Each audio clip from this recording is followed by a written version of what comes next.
하나님의 말씀 같이 봉독합니다. 디모데전서 3장 14절로 16절 말씀입니다.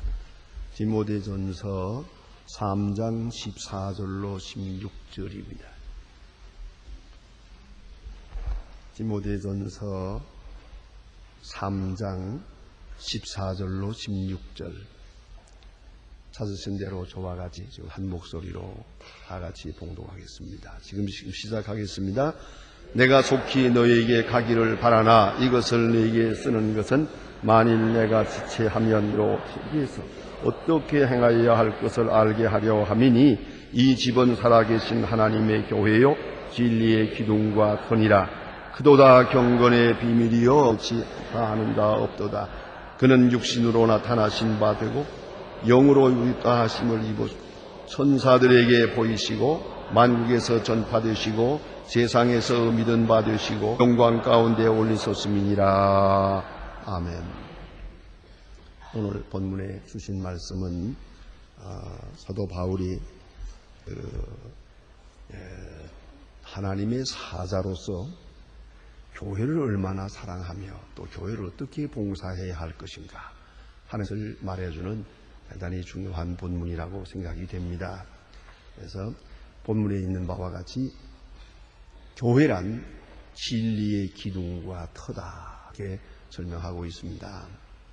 교회를 섬길 때 여러분 언제나 교회가 무엇인지를 알고 섬겨야 합니다. 그 점이 중요합니다.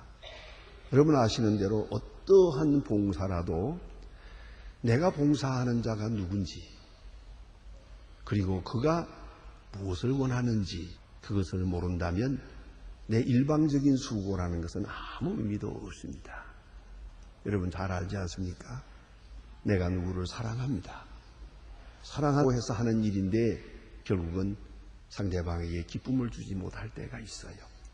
그러면 그건 사랑도 아닙니다. 그래서 사랑이 참 피곤한 것이고 힘든 것입니다. 그러나 알고 보면 피곤한 것도 힘든 것도 아닙니다. 중요한 것은 내가 정말로 누구를 사랑하느냐 하는 것입니다. 정말로 사면 그의 뜻이 더 소중합니다. 내 뜻보다 그의 뜻이 소중합니다. 그의 의견이 더 소중합니다. 그의 마음이 더 소중하다. 그 이름이 더 소중합니다.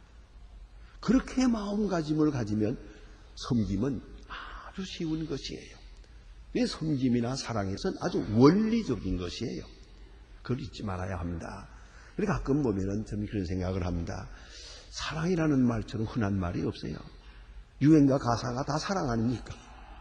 그런 데는 이 사랑의 개념이 문제입니다. 누구를 사랑하며 누구를 위해 종을 울리는 겁니까?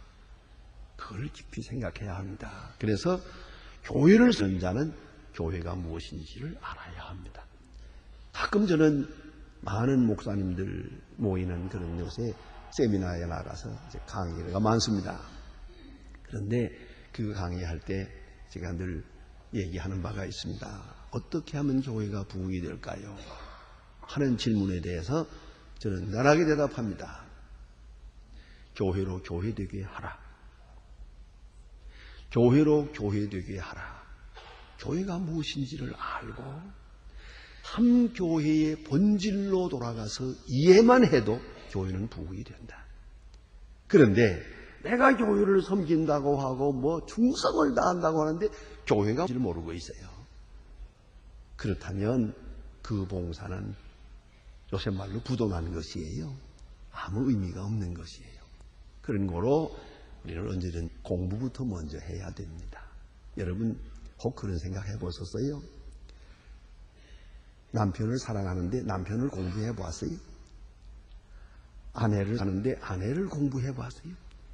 그것이 없으면 안 돼요. 예컨대 문화인류학에 나오는 얘기입니다. 사람은 40세가 넘어가기 시작하면 4살 때 먹던 음식을 좋아한답니다. 아시겠어요? 그러니까 남편을 어떻게 대접해야겠습니까? 저 사람이 4살 때 뭘 먹었나? 그걸 연구해야 돼요. 그걸 연구를 해가지고 그 좀 연구해야 돼요. 친척들한테 돌아 물어가지고 그때 가난하게 살았나 부하게 살았나 뭘 먹고 살았나 그 연구해야 돼요.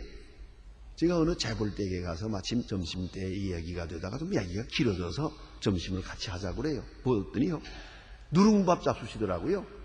근데 그래서요 재벌까지도 해가지고 아니 점심에 누룽밥이 웬 말이야 그랬더니 나는 이기 좋아 그러더라고요.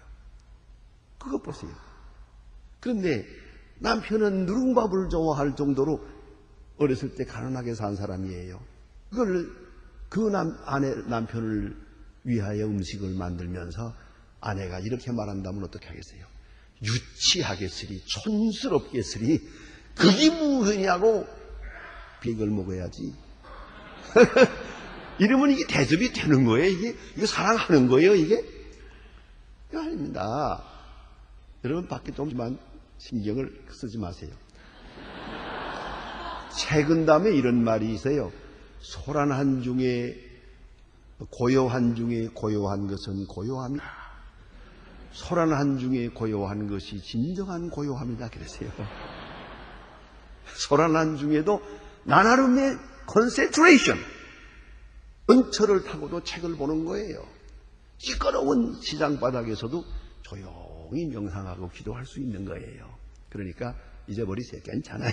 그래서 그렇거니 하고 세상이 그런 거 아닙니까? 다 몰라서 그런 거니까요. 그래서 불쌍히 여기세요. 다 몰라서 그런 겁니다. 그러니 어떡하겠습니까? 그렇게 하고 이해합니다. 그런데 자 이제 신경 쓰지 마세요. 그런데 이게 사랑한다, 봉사한다 하는 것은 언제든지 공부부터 먼저예요. 저분이 누구냐? 저분이 좋아하는 뭐냐? 저분의 본체가 뭐냐? 아주 이거 본질적인 거예요. 저분의 정체와 본체와 본성이 뭐냐? 속성이 뭐냐? 그리고 저분의 소원이 뭐냐? 이걸 알아야 돼요. 그리고 섬겨야 돼요. 그래야만 바른 봉사가 되는 것이지 나 나름대로 내 주관대로 내 의견대로 고집을 한다면 그건 봉사도 아니고 사랑도 아니고 희생도 아니에요. 그걸 잊지 말아야 합니다. 그래서 사도 바울은 본문에서 교회를 말합니다. 교회를 섬긴다. 그러려면은 교회가 뭔지 알아야겠다. 그래서 교회는 이것이다. 라고 말씀해 주고 있습니다. 귀중한 두고 생각해야 될 소중한 말씀입니다. 특별히 교회 봉사하는 분들 이걸 생각을 해야 되겠고요. 교회를 섬기고자 하는 분들 생각해야 되겠어요. 하나님을 사랑하는 것은 곧 교회를 사랑하는 거예요. 하나님을 섬긴다고 해서 어떻게 하겠어요? 그것이 바로 구체적으로 교회를 섬기는 것이에요. 그걸 해야 합니다. 근데 오늘 사도 바울은 본문에서 14절에서 보면은 그의 유명한 바울의 타임 컨셉트가 나옵니다.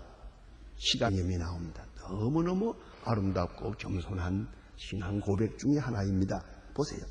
내가 속히 네게 가기를 바라나 이것을 내게 쓰는 것은 만일 내가 지체하면 너로 하나님의 집에서 어떻게 행해야 할 것을 알게 하려 함이니. 간단한 말처럼 하나의 편지처럼 보이죠? 그러나 아주 중요한 말씀이에요. 시간 개념이 있어요. 보세요. 무슨 일이 되려면 기본적으로 네 가지가 있어야 돼요. 자본이 있고 지식이 있고 경험이 있고 노력이 있어요. 이거 없이 되는 일 없어요. 작은 일이건 큰 일이건 자본이 있어야 돼요.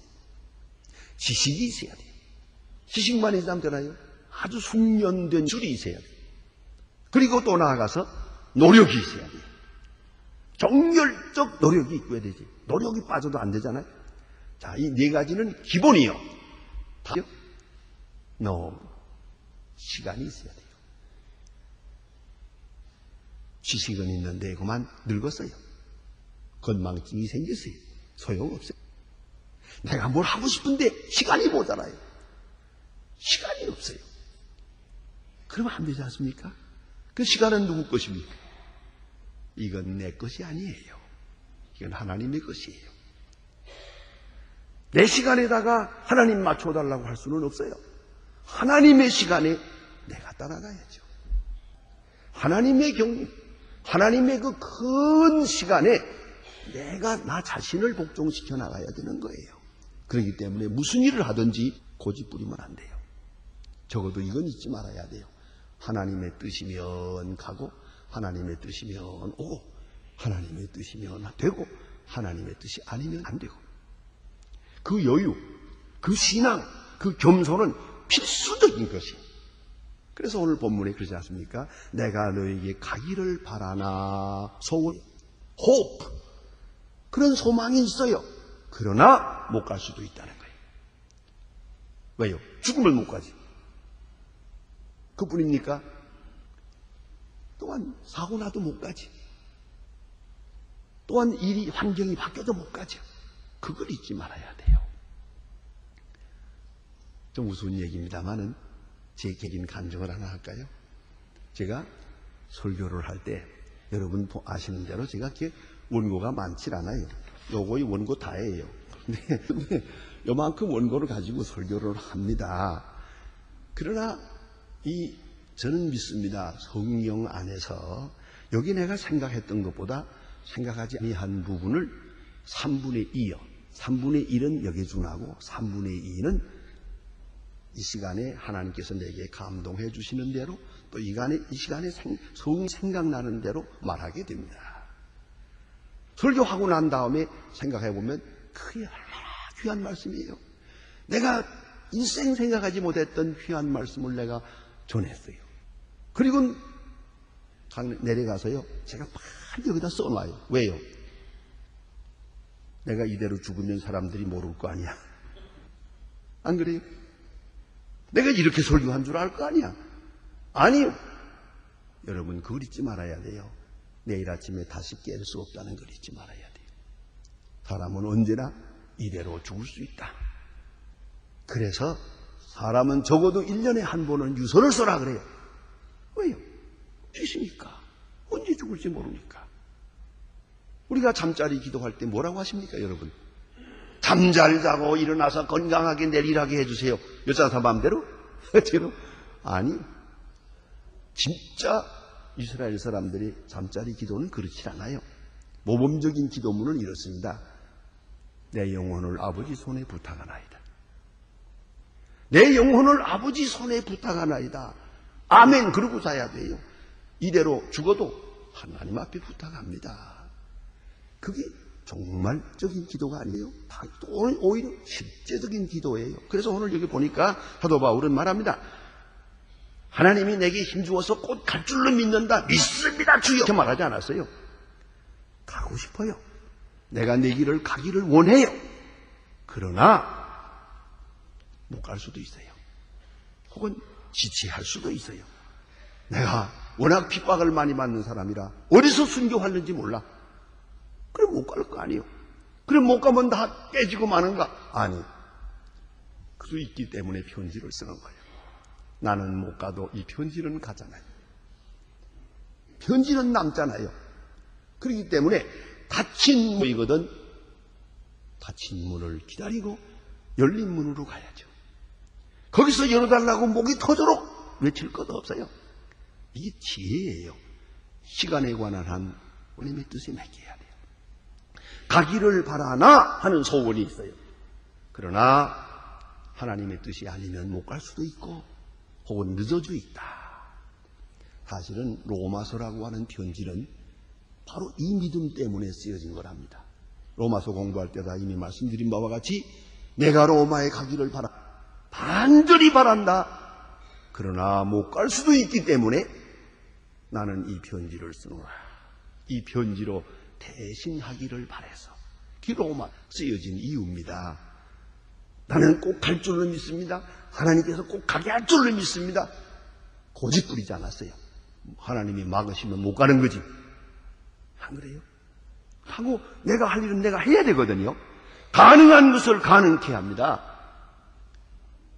지혜는 뱀같이 합니다. 지혜는 뱀같이. 그래서 어떻게 할 것을 편지로 썼어요. 편지로 써서 행할 것을 가르쳐줍니다.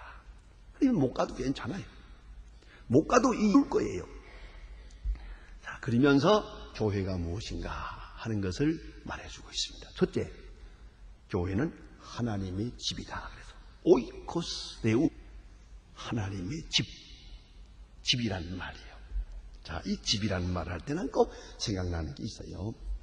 여러분, 천당국 어느 쪽이 옳습니까? 옛날 사람들은 천당 그랬는데 요새 사람들은 천국 하나님의 나라 그러거든요. 옛날 사람들이요, 하나님의 나라, 하나님이 다스리는 나라를 생각할 때 바실레이아 두데우 하나님의 킹덤 오브 가드, 하나님의 나라를 생각했는데 그 동양 사람들은 그 나라라는 개념이 좋지 않아요. 왕은 방상벌 뺏어가고 말이지 못살게 굴고 그렇잖아요. 지금 뭐 이것도 자꾸 쳐들어오고 뭐 폭정을 많이 했기 때문에 나라에 대한 개념이 좋지 않아요. 이 동양 사람들의 개념이. 그럼 좋은 개념이 하나 있어요. 집이에요. 집. 하우스. 이것은 그냥 건물에 대한 집이 아니고 집안이라는 집이고요. 하우스가 아니라 하우스홀드. 그러니까 가문이요, 가정을 말하는 것이죠. 하우스홀드. 그 집이 좋잖아요. 여러분, 천당하면 전 집당이에요. 그러니까 하늘 집, 그 뜻이에요. 여러분, 요새 말 젊은 사람만 따라 필이 어떻습니까? 천국이 좋아요, 땅이 좋아요? 대답 안 할 거예요? 예? 하나님의 집, 그것이 좋아요? 하나님의 나라가 좋아요? 미안하지만 제가 제 박사 논문에 이게 나와요. 거기에 우리의 개념은 하나님의 집이 좋다. 그래서 옛날 천당이라고 번역을 했다. 그렇게 말하고 있습니다. 그게 제 나름대로 논리를 전개하고 있어요. 이제 보세요. 하나님의 집, 교회는 하나님의 집이다. 집, 그건 가정이에요. 가정. 여러분, 좋은 가정, 이보다 더 행복한 게 없어요. 그래, 이건 하나님께서 우리에게 준 하나님 나라의 상징이에요. 하나님 나라의 그림자예요. 그래서 유명한 하지는 이렇게 말해요. 예수 믿는다는 게 뭐냐? 하나님을 아버지로, 나를 하나님의 자녀로, 이웃을 나와 같은 형제로. 바로 이것이에요.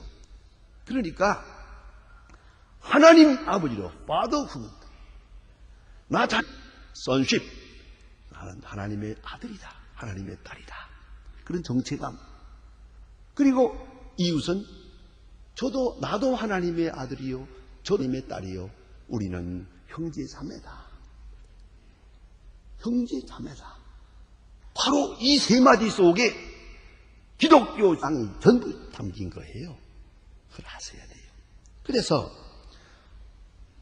God's family, 하나님의 가정이요, 하나님 아버지, 하나님의 자녀, 이웃은 형제. 인도주의로는 모자라요.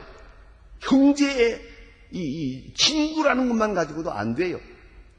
우리는 형제애가, 피를 나눈 형제애라는 걸 잊지 말아야 돼요. 하나님은 아버지요, 율법적이면서 사랑, 지속의 사랑이 있는 하나님 아버지. 아주 귀한 말씀이에요. 여러분, 주기도문을 자세히 보세요. 그 속에 아버지란 말이 없어요. 그걸 아셔야 됩니다. 요새 여러분 무슬람에 대해서 많은 생각들 하시죠. 근데 알라 신이라고 하죠. 알라. 거기는 알라 그래요. 알이라는 말이고요. 히브리 말은 엘이에요. 그 말이 사춘간이거든요. 비슷해요. 엘 비슷하잖아요. 이 사람들은 모음이 좀 비슷해가지고 같은 의미입니다. 사실은 엘 말하는데, 하나님 아버지.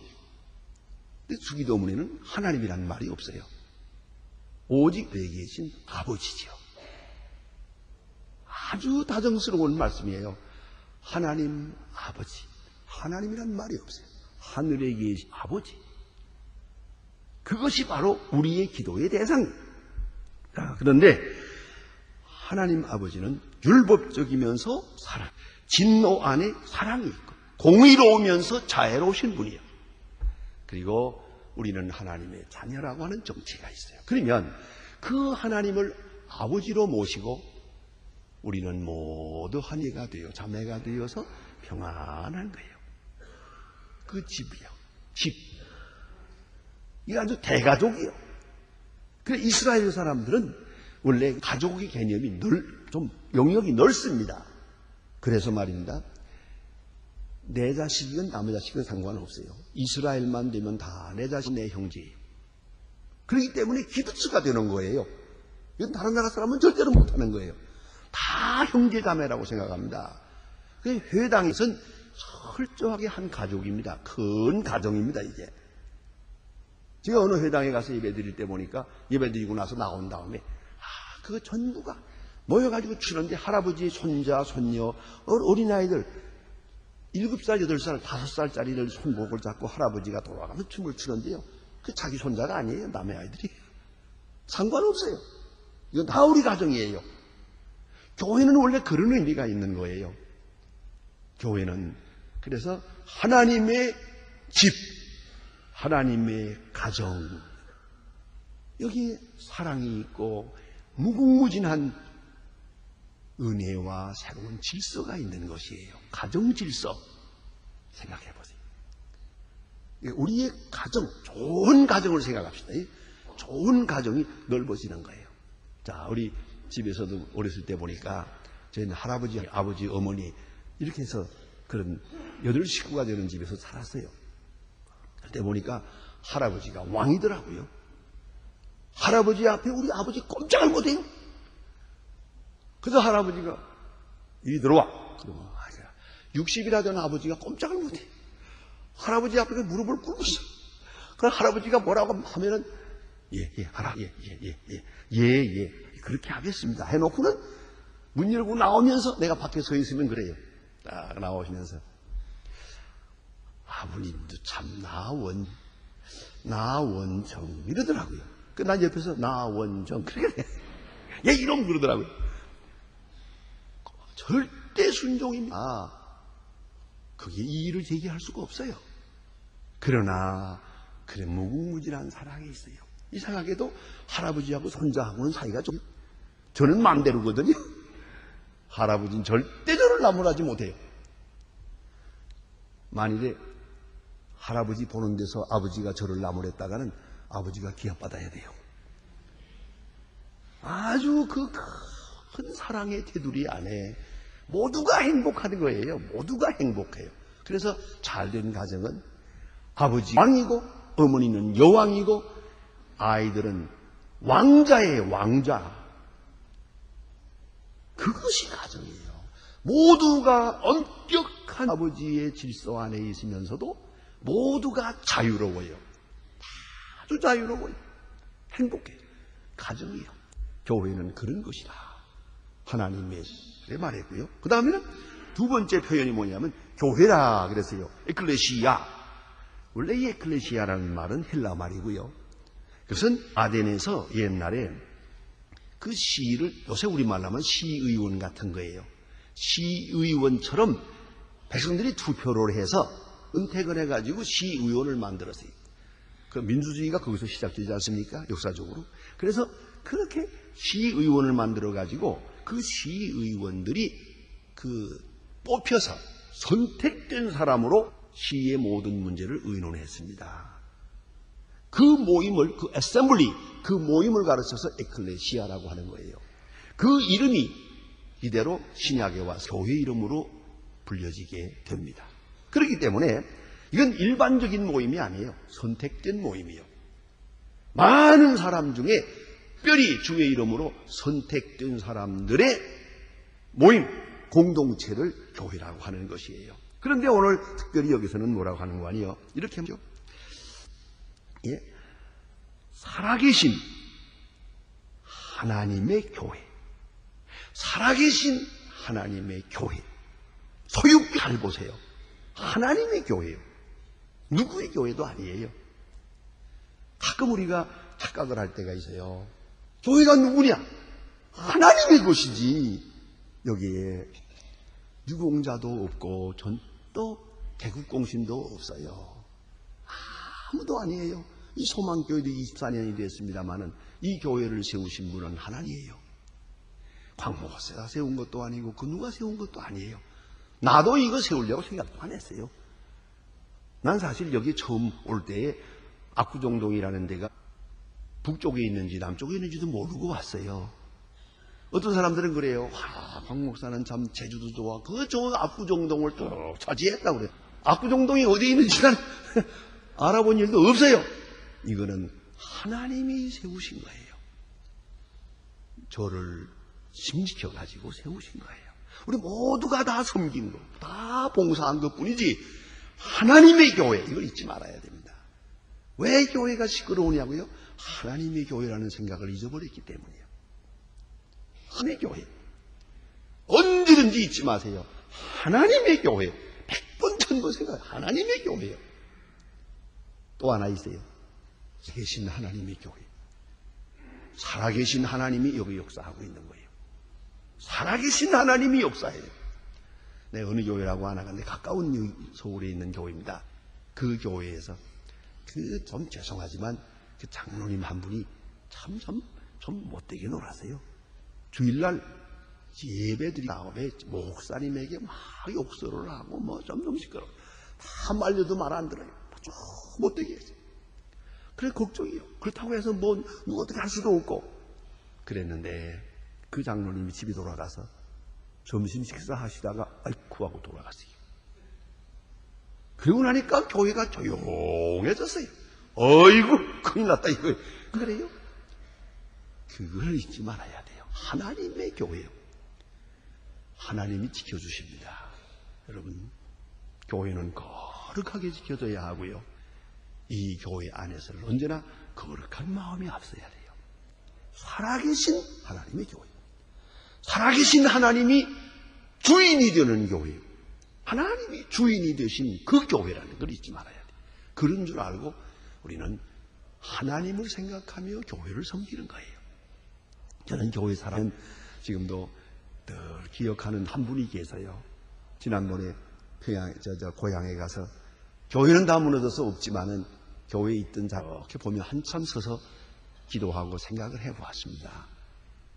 박 장로님이라고 하는 분이 계셨는데 어느 날 장마철에 비가 왔어요. 비가 막 쏟아질 때 밤중에 깜짝 생각이 나서 혹시 교회가 비가 새면 어떡하나. 그래서 밤중에 교회를 갔어요. 가보았더니 아니야 다를까 그 양철집으로 멸진데 비가 툭툭툭툭 새는 거예요. 이거 어떡하면 좋아요? 답답하니까 천장에 올라가서 어떻게 해보려고 해서 막을 수가 있어요. 참 시하기도 하지만은 엿을 사가지고 가세요. 엿을 거기다가 들여 바르라세요. 바른다고 이게 되겠어요? 조금 이상 녹아가지고 또 내려고 속상하니까 앞들여서 주여 내가 죽일 놈입니다. 장마철이 됐다고 우리 집 셀까봐 돌아보기만 하고 교회 셀 생각을 내가 안 했습니다. 내가 죽일 놈입니다. 그러죠. 그거 울었어요. 여러분 생각해 보세요.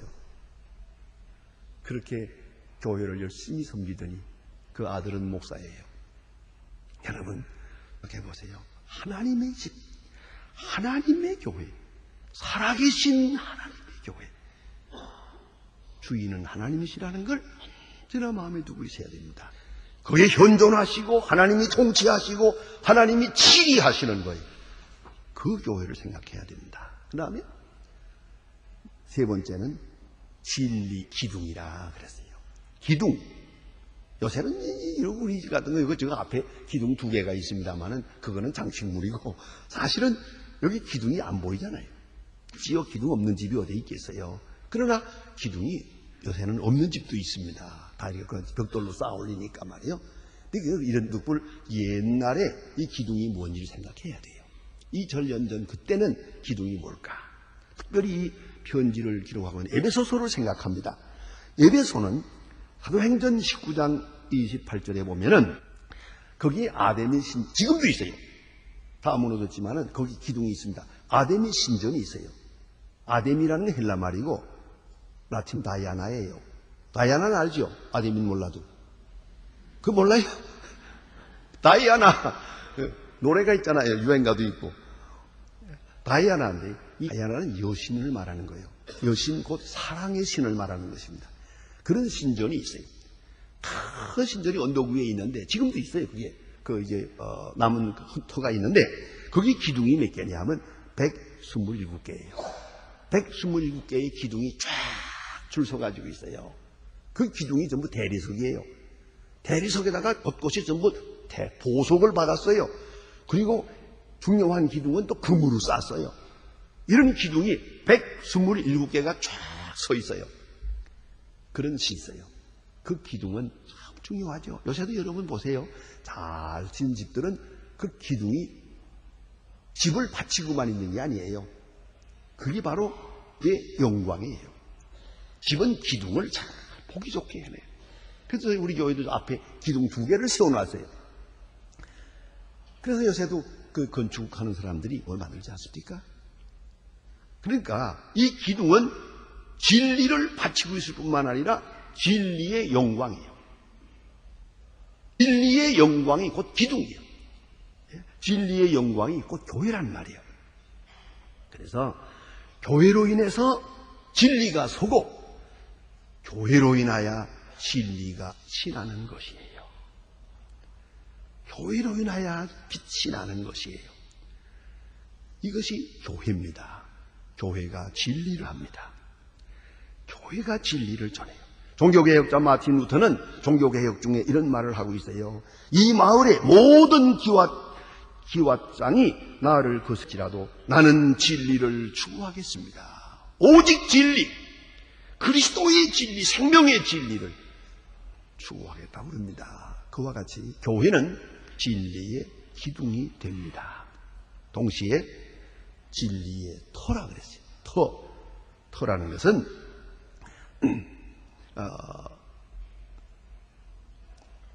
헤드라이오마라고 하는 말인데 기초라고 하는 뜻이에요.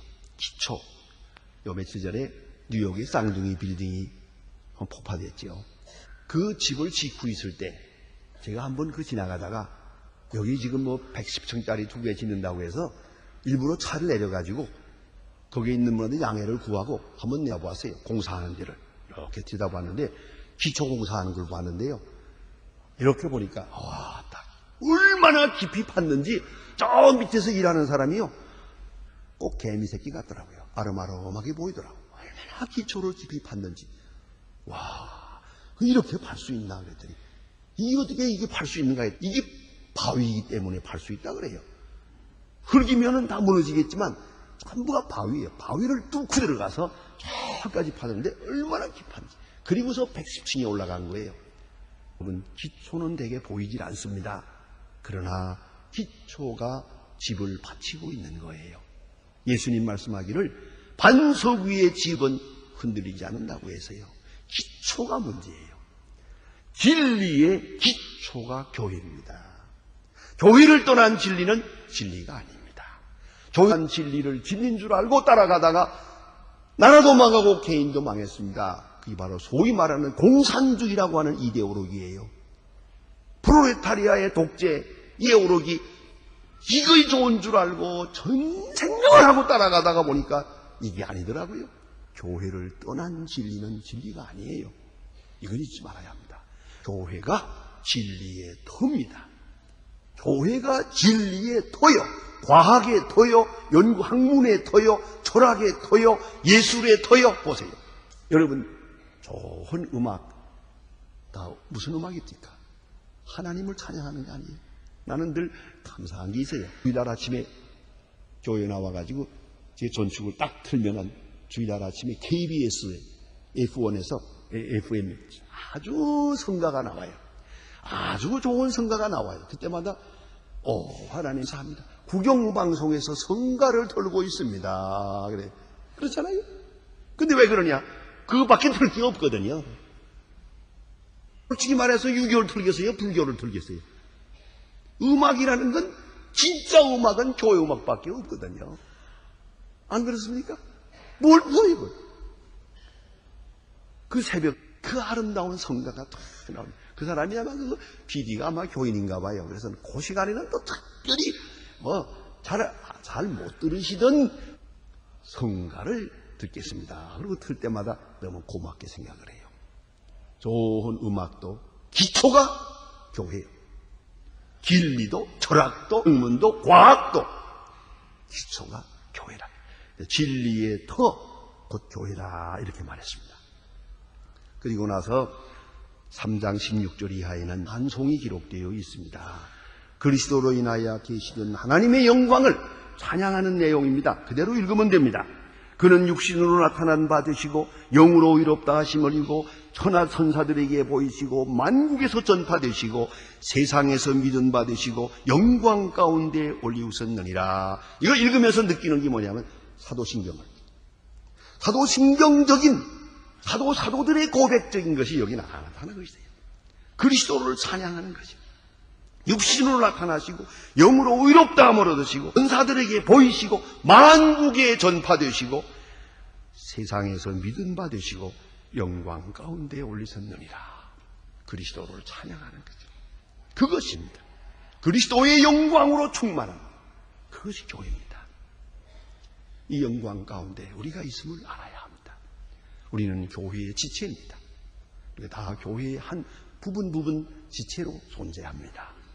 그 크신 종말적 영광을 바라보면서 그리스도의 몸된 교회의 지체된 자기를 분명히 해야 할 것입니다.